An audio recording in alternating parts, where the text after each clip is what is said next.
kama kitakuza maadili na nidhamu jeshini, endeleeni nacho. Lakini nataka nikushukuruni pia kwa hiyo kazi kubwa ambayo mmeifanya, lakini pamoja na mikakati hiyo na mafanikio yanayoanza kuonekana, bado wapo wanaokiuka maadili. Bado tuna cases tunazipokea. Kuna nyingine clips, mtu akipotoka huko unarushiwa clip muone polisi wako huyo. Kwa hiyo bado kazi ipo.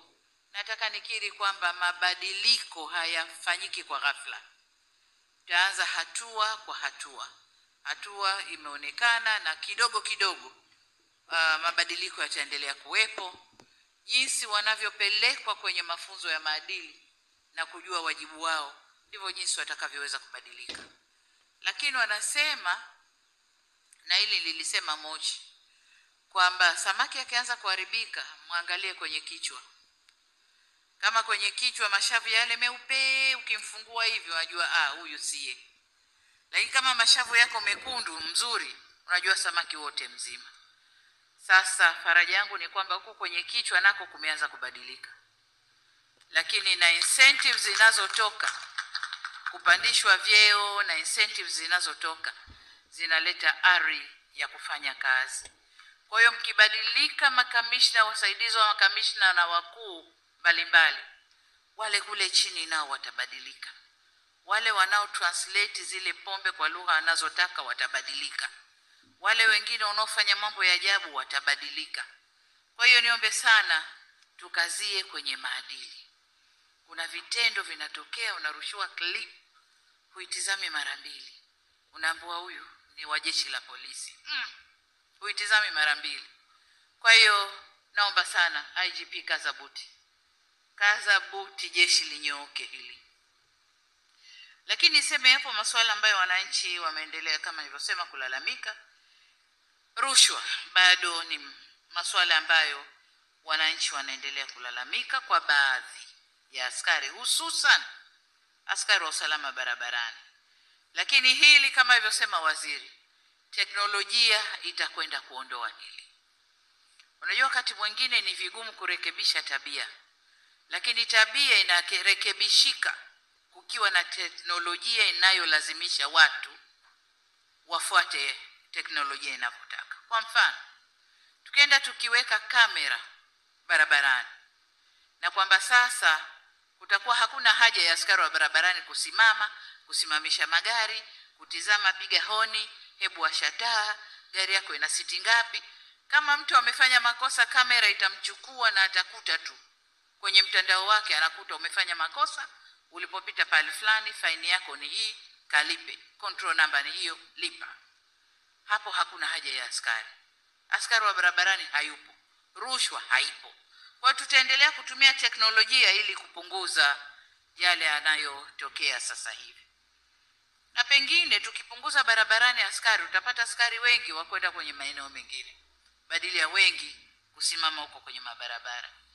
Kwa hiyo tutaendelea ku-embrace au kukumbatia kutumia teknolojia ili kuondosha haya mengine yanayolalamikiwa. Alkadhalika bado napokea vikaratasi vya tatizo la kubambikwa kesi kwenye vituo vya polisi, ambalo nalo naomba sana mlitupie macho ili wale wanaopelekwa basi wawe na makosa ya kweli na sio ya kukomoana. Wananchi pia wanalalamika, nasi tunayasikia, hatuna budi kuyaleta kwenu ili yaweze kufanyiwa kazi. Siku zote nasema wimbo wa polisi mzuri sana. Na leo asubuhi kabla sikuja hapa niliufungua kwenye YouTube. Nikausikiliza. Nikaangalia jeshi langu. Sasa ingekuwa yanaoimbwa yote haya ndio yanayotendeka, tungekuwa na jeshi la malaika. Lakini jengine nilikutana nalo hapa ni slogan niliyoikuta leo. Haki, weledi na wajibu na uadilifu ndio nguzo yetu. Msingi wa nguzo yetu haki, weledi na nini. Nzuri sana. Lakini je, utekelezaji wake? Tunatekeleza, tunasema tu hizi slogan. Lakini slogan ni nzuri sana. IGP naomba simamia basi utekelezaji wa hayo hayo maslogan na wimbo wetu ili jeshi letu liwe na sifa ile ya kimataifa.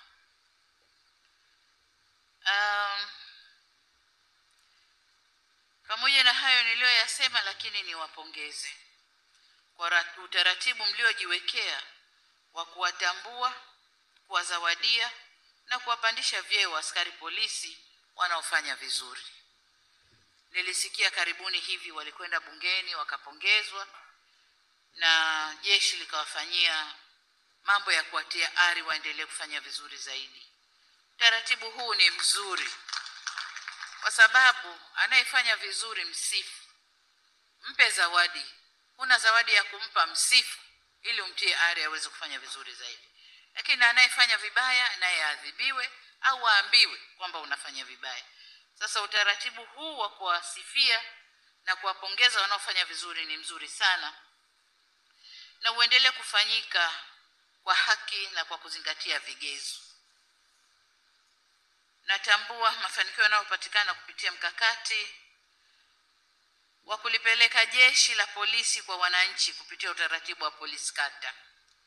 Hivyo nimwelekeze waziri wa mambo ya ndani akae na waziri wa TAMISEMI ili mje na mkakati ule wa kuzishirikisha halmashauri, kujua wajibu wao kwa kifungu kile ulichokisoma cha sheria, kujua wajibu wao kwenye hili.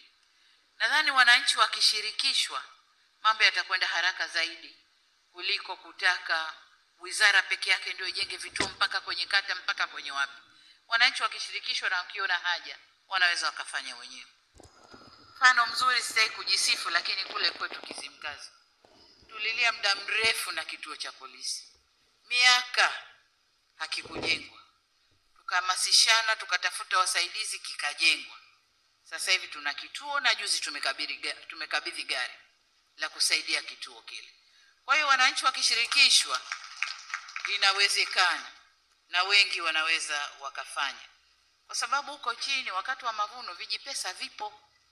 Tukishirikishana kituo cha milioni 14, milioni 15 kabisa kwa michango ya wananchi kwenye kata yao kinaweza kujengwa na tukapeleka vifaa vya kutendea kazi pamoja na watumishi wa kituo.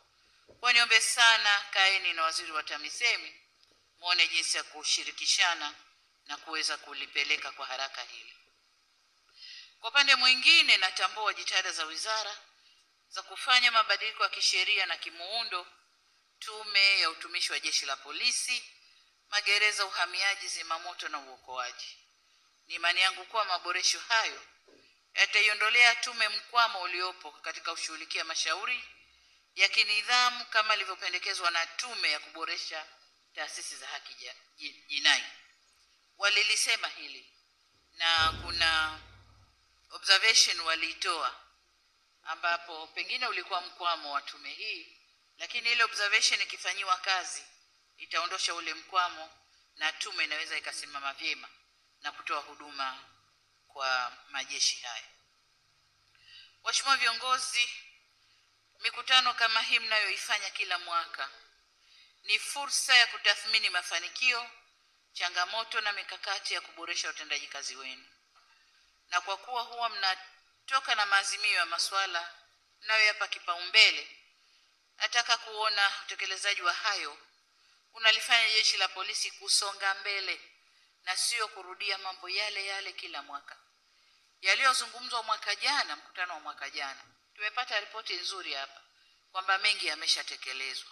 Kwa ni matumaini yangu na ya mwaka huu nayo yatapewa msukumo wa kuyatekeleza ili jeshi letu liende mbele. Wakati mwingine taswira inayoonekana ni kwamba mambo hayawezekani, hatuna fedha.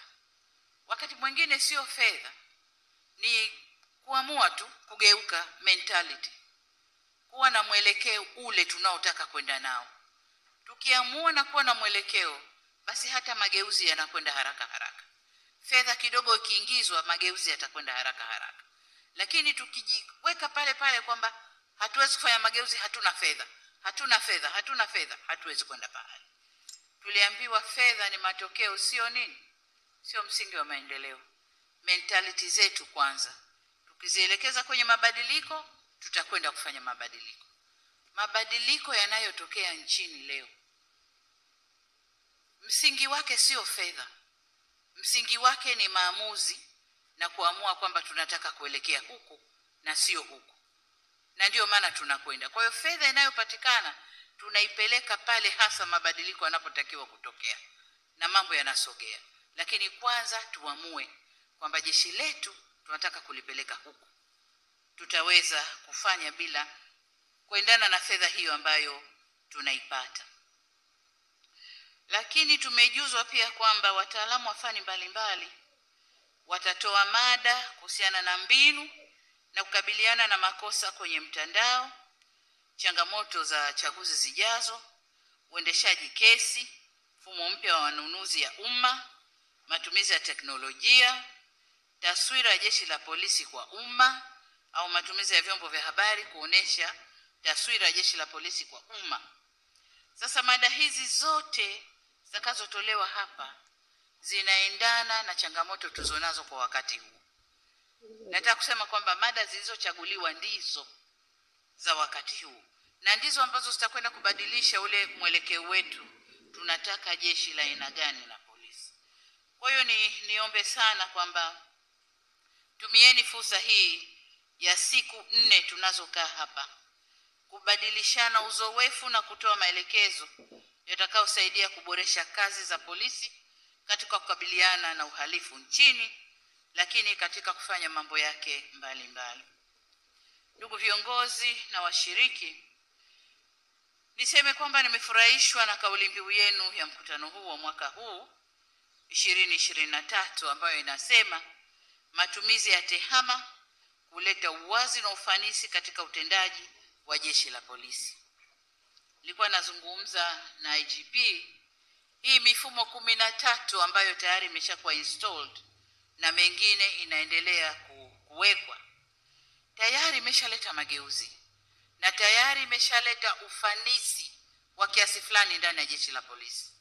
Hakuwa ananipa mfano, ananiambia kwa mfano ule mfumo wa mafaili, nikilituma faili kwa kamishna, akililaza kesho mfumo unatiki kwamba ili faili halijafanyiwa kazi, kamishna kalaza kazi. Kwa hiyo yeye anasoma kwenye ofisi yake na anamkumbusha kamishna hilo faili bado hujalifanyia kazi. Kwa hiyo huu mfumo utabadilisha mindset, kumfanya kamishna, msaidizi kamishna, mkuu yoyote wa idara abakie kwenye eneo lake la kazi mpaka faili zote au ameclear. Zote zimetoka.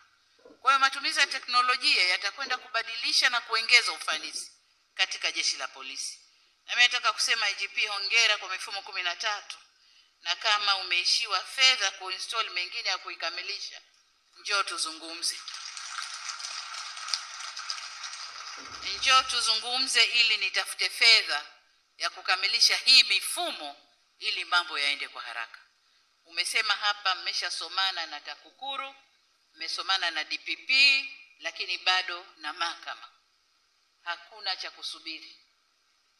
Njoo tuzungumze, kaa na mahakama, mtendaji mkuu yuko hapa, muone kikasoro kiko wapi, mtaweza kuconnect vipi kutoka kwenu kwenda kwa DPP kwenda mahakamani, mtaconnect vipi? Kama kuna changamoto tuje tuzungumze, tuone tutakavyoweza kufanya. Na haya ndio mapendekezo ya tume ya Jaji Chande pale, kwamba sasa mtu akipelekwa leo kituoni mambo yaende haraka haraka mpaka kule, lakini kwa uwazi, hakuna kubambikiana, hakuna siju kusainishwa kitu sicho, mambo yaende vizuri. Kwa hiyo kupitia tehama tunakwenda kuboresha sana utendaji wa jeshi la polisi. Kwa ni matumaini yangu kwamba mtaendelea kujipanga vyema katika kupokea miradi mingine mikubwa ya kimkakati ya tehama, kama vile mradi wa miji salama ambao nimeshautolea maelezo, mradi wa kuweka kamera kwenye njia kubwa ili tupunguze kuwasimamisha askari barabarani kwa kurekebisha makosa ya magari, lakini kamera zitaonesha.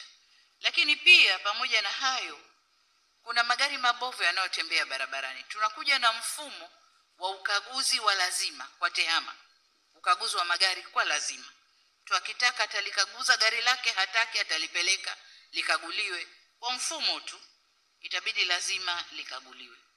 Lakini pamoja na hayo, tunakuja na mradi na mfumo wa utambuzi wa uchakataji wa taarifa za wahalifu unaojulikana kwa jina la Holistic Abyss. Ili sasa kama tunavyoona Ulaya, sura tu ya mhalifu inawekwa, taarifa zake zinakuja, yuko wapi, kenda wapi, safari zake ni zipi, najua mnafanya, lakini tunakwenda kufanya kwa hali ya juu kabisa ili kutambua mhalifu ni nani.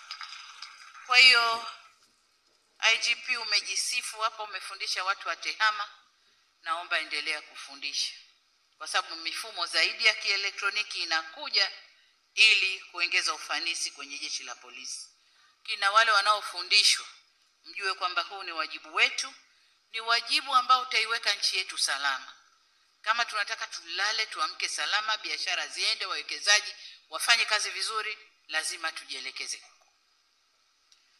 Waheshimiwa viongozi na ndugu maafisa wa jeshi la polisi, kabla sijahitimisha hotuba yangu, nitumie fursa hii pia kutoa pongezi zangu kwa Wizara ya Mambo ya Ndani ya nchi kwa kushirikiana na jeshi la polisi kwa kuratibu kongamano la polisi wanawake, International Association of Women Police au IWAP, kwa ukanda huu wa Afrika, kama alivyolisema IGP. Kwa kweli naleta sifa nchini, mbali ya kukuza utalii na watu kuja kuona Tanzania tulivyo, lakini kama unaweza kupokea mikutano mikubwa ya Afrika ya bara zima, inaleta sifa nchini. Inaonyesha kwamba nchi yetu ni nchi salama, ina uwezo, ina vitendea kazi na kila kitu kupokea mikutano mikubwa ya aina hiyo. Kwa niseme tu kwamba kongamano lile lilifuatilia, limefana sana, na katika kongamano lile nilisikia ombi kwamba wanataka kuja tena Tanzania. Mimi sina pingamizi na hilo. Ombi lile likienda through, waje tu Tanzania, jeshi letu lipo litawapokea na wataendelea tena na mkutano huo. Kama ni uwezeshaji, tutaangalia jinsi ya kuwezesha ili makongamano kama yale, mikutano kama ile ije Tanzania. Vile vile nipongeze IGP kwa kuwapatia mafunzo askari ili kuwajengea uwezo kama nilivyoelekeza mwaka jana. Nimefarijika sana kusikia katika risala yako kuwa askari, wakaguzi na maofisa wengine wa polisi katika fani na kada mbalimbali wamepatiwa mafunzo kwa mwaka huu uliokwisha 22-23 katika vyuo mbalimbali vya polisi na komandi za mikoa na makao makuu ya jeshi la polisi ndani na nje ya nchi. Kwa muda mrefu kulikuwa kunatoka mafunzo, lakini sio kwa wingi namna hii.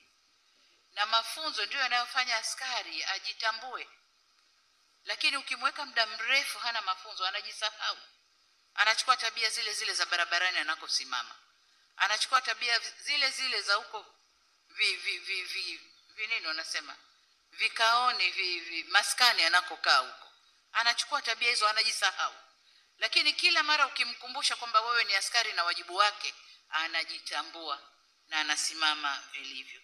Kwa kwenye hili la mafunzo, IGP endelea, jenga vyema jeshi lako na jenga kwenye fani zile za kitaalamu, lakini pia kwenye miili. Kitazama hapa vitambi vipo kidogo. Sasa inapokuja mchaka, chaguzi unakuja huko, kuna mbio nyingi za kwenda kusafiri sana, kwenda mpaka wapi huko. Tukianza kuhemana hapa hatutafika. Kwa hiyo pamoja na mafunzo ya kitaalamu na mafunzo ya fiziki, miili ikae vizuri, niombe sana jielekeze huko. Nimeambiwa mnashirikiana na chuo cha uongozi. Hawa watawasaidia sana kwenye upande wa kitaalamu. Lakini kwenye upande wa fiziki, wenyewe mnajua zaidi kuliko hiki chuo. Sasa ndugu zangu, wakati nikihitimisha, naomba nisisitize mambo yafuatayo Kwanza, kama nilivyosema, la TEHAMA, jipangeni vizuri, tunakuja na miradi zaidi ili kuongeza ufanisi katika utendaji wa kazi wa Jeshi la Polisi. Lakini pili, kuendelea na mpango mkakati wa kutekeleza mapendekezo yaliyotolewa na Tume ya Haki Jinai, ambayo ni pamoja na kuharakisha upelelezi wa kesi za jinai na kuepuka mrundikano wa mafaili ya kufanyia kazi ili haki iweze kutendeka. Lakini tatu, kuendeleza mafunzo kazini, kama nilivyosema, kwa kusimamia maadili ya askari na hivyo kuwapangia kazi ya askari na maofisa kulingana na uwezo, weledi, uadilifu na ubunifu. Hapa kwenye ubunifu, mimi huwa sichoki kuwasifu wale askari kata kule chini. Askari anakwenda shule, anazungumza na wanafunzi, anatengeneza nyimbo, anawaimbisha wanafunzi ili kujenga usalama katika eneo lake. Wanasema udongo upate ulimaji. Ili ajenge usalama katika eneo lake kwa muda mrefu, wanaanza na wanafunzi, na tunaona askari wanakwenda wanaimba na wanafunzi na wenyewe kama wanafunzi. Ule ndio ubunifu unaotakiwa. Na wale askari wapeni basi motisha waweze kufanya zaidi. Jengine ni kuimarisha ushirikishwaji wa jamii kupitia falsafa ya polisi jamii, kama nilivyosema, na naomba nilisisitize, na kutoa elimu ya unyanyasaji wa kijinsia na ukatili dhidi ya watoto lakini na wanawake. Jengine ni kusimamia vyema mifumo ya manunuzi ya rasilimali za Jeshi la Polisi na kuhakikisha vifaa vinavyonunuliwa vinatunzwa ili viweze kudumu. Mifumo ya manunuzi. IGP hapakuja kulia na ukosefu wa magari. Kamuza IGP, nakumbuka zitoka pesa nyingi za magari.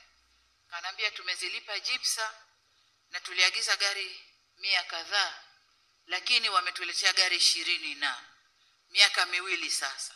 Mmekwama wapi? Sasa hatujui uko JIPSA tumekwama wapi. Sasa nadhani vyombo hivi vya ulinzi na usalama viwe na mifumo tofauti ya manunuzi. Viwe na mifumo yao ya manunuzi. Kwa sababu wakipitishwa huko mambo ndio kama haya, wanakwenda kukwama huko. Lakini wakiwa na mifumo yao ya manunuzi, basi mambo yanakwenda haraka na vizuri zaidi. Swala jingine ninalotaka kusisitiza ni kuendelea kuweka mikakati ya kudhibiti uhalifu na ajali za barabarani. Of course mkakati nimeshaueleza, tunakwenda kwenye TEHAMA, lakini hata ile mikakati manyo basi jeshi na nyinyi muweke ili tuende vizuri. La mwisho nalotaka kusisitiza ni kuhakikisha mnachukua hatua za kisheria haraka dhidi ya mtu ama kikundi chochote kinachovunja sheria za nchi kwa kisingizio chochote kile. Kama wanavunja sheria za nchi, huyo amevunja sheria za nchi na lazima ashughulikiwe kama mvunjaji wa sheria za nchi. Kwa hiyo nilikuwa nataka kusisitiza hayo 7, lakini pamoja na kusisitiza mambo hayo, natambua kwamba bado kuna changamoto, na nyingine amezitaja waziri hapa, na nyingine ziko kwenye ile ripoti ya haki jinai, na nadhani zote zipo kwenye ripoti ya haki jinai. Wamejitahidi kufanya kazi yao vizuri. Na hapa na changamoto kama 4 ambazo nitazisema, ambazo zinasumbua na kushusha ari ya askari wetu katika kufanya kazi. Moja imesemwa na Mwimba Kibati hapa, kikokotoo ambao na tume wamekuja nayo. Tuko tunakifanyia kazi na kuona jinsi ambayo tutaweza kwenda vizuri, kwa sababu masuala ya vikokotoo haya si tu matakwa ya serikali kutaka kuja na kikokotoo. Ni hali ya uchumi na hali ya mifuko yenu ilivyo. Ni hali ya mifuko ilivyo. Tukisema kila anayetoka boom lako ilo hapo, miaka 2 tu mifuko ile imekauka. Kwa hiyo tuliweka hii ili kuweka longevity ya mfuko, sustainability ya mfuko. Sasa kwa sababu kimepigiwa kelele sana, sio tuna Jeshi la Polisi lakini na wengine, tutakwenda kuangalia, sababu tunasema siku zote serikali yenu ni sikivu. Tutakwenda kuangalia tuone njia nzuri tunayoweza kufanya ili kikokotoo kisilete maneno mengi. Lakini vile vile kuna huu ujenzi wa polisi kata ambao nimeshautolea maelekezo kwamba halmashauri na waziri kasema shirika pia nalo shirika lenu litakuwa lina contribute au linachangia kwenye ujenzi wa vituo vya kata, lakini nimesema wananchi washirikishwe. Jingine ni madeni na stahiki za askari. Katika miaka mitatu hii kuanzia 21, 22, 23 tumejitahidi kuongeza bajeti ndani ya vikosi vyetu vya ulinzi na usalama ili changamoto za stahiki za maaskari zishughulikiwe ipasavyo. Na kama alivyosema waziri, kwa bajeti ya mwaka jana pesa ile imekwenda vizuri kwenye bajeti ya maaskari, lakini kuna malimbikizo ya miaka mingi sana nyuma, si chini ya bilioni 70. Hii sasa inatupa shida kidogo, kwa sababu kwanza verification ya madeni yenyewe, kuverify kama ni ya kweli au sio ya kweli, lakini pia kulipa madeni ya nyuma huko miaka mingi sana kuna shida zake kwenye kiuhasibu. Kwa tunaendelea kuifanyia kazi, hatutaki kudhulumu haki ya mtu, tunaenda kuifanyia kazi na tutaona jinsi ya kukabiliana nayo. Najua inashusha ari, wengine walisha staafu.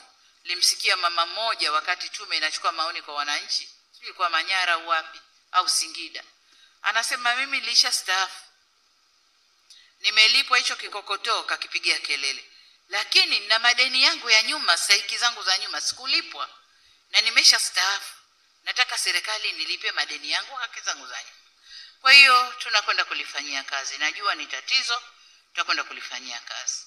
Kingine ni matumizi ya mifuko yenu, tuzo na tozo, lakini na ule mfuko wa kufa na kuzikana, sijui URA, na wenyewe waziri ameshasema na mimi imani yangu kwamba mtakwenda kuyafanyia kazi.